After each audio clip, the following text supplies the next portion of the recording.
একটা বস্তু বেয়া লাগে কি জানেন, এই কতগুলো মানুষ আছে না, মানে মানে এই জায়গা নয়, মানে ফাঁকের মানুষ যে এই জায়গার কামত এসে আমার রুমতেই প্রায় ধরো 7-8 কিলোমিটার হবে, তো এত দূরত্ব চল।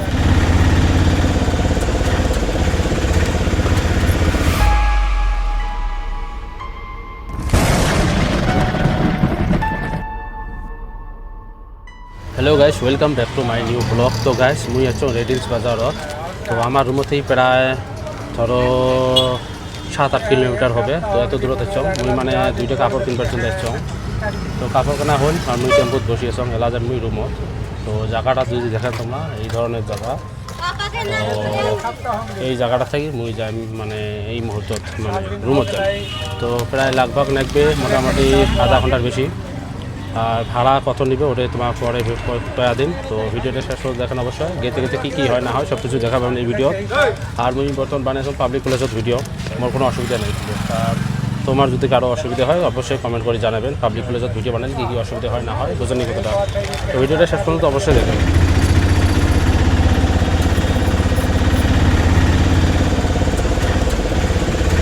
তো গাইজ মুই আসি পালুং, প্রায় রুম পালুং আর অল্প খানি নেকবে হাঁটি গেতে। একটা বস্তু বেয়া লাগে কি জানেন, এই কতগুলো মানুষ আছে না, মানে মানে এই জায়গা নয়, মানে ফাঁকের মানুষ যে এই জায়গার কামত এসে কতগুলো মানুষ আছে, মানে এই রবিবার করি না এই মানে মদ ভাং খায় আর দুনিয়ার পেছর করে থাকে। এই বস্তুগুলো ভাল লাগে না। আর এতিকের মানুষের সাথে ওই পেছরগুলো করে। তো এতিকের মানুষের এতিক মানে কি ইমার জায়গাত কামত আসি, ইমারের সামনে যদি আমাদের পেছর করেন কাই সই দিবে না এখন।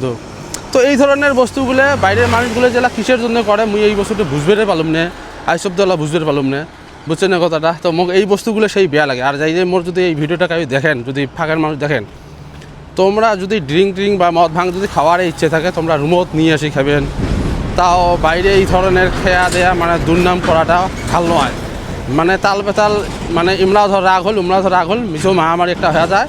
আর ওটা কিন্তু নাম খারাপ হয় কি ফাঁকের মানুষ, বুঝলেন এই কথাটা। এই ধরনের নামগুলো কিন্তু খারাপ হয়। তো আজকের ব্লগটা মুই এটা দেখালাম তোমার সাথে যে পাবলিক প্লেসত ব্লগ বানানি কেমন কষ্ট, কী সমাচার। কোনো সরম টরম করি লাভও নাই, কোনো ধরনের কী করি লাভও নাই কিন্তু। মানে কাইও তোমাক 1 টাকাও দিবে না, কোনো দিন খাওয়ার বাড়িতে না থাকলেও কাইও দিবে না। তো আজকের ব্লগটা এতটুকু। যদি ব্লগটা ভালো লাগে তাহলে অবশ্যই লাইক কমেন্ট শেয়ার করবেন। যদি ফেসবুকে দেখেন তাহলে ফলো করবেন, আর যদি ইউটিউবে দেখেন তাহলে চ্যানেলটা সাবস্ক্রাইব করে নেবেন। তো ভিডিও দেখার জন্য ধন্যবাদ। খুদা হাফিজ। পরবর্তী ভিডিওতে আবার দেখা হবে।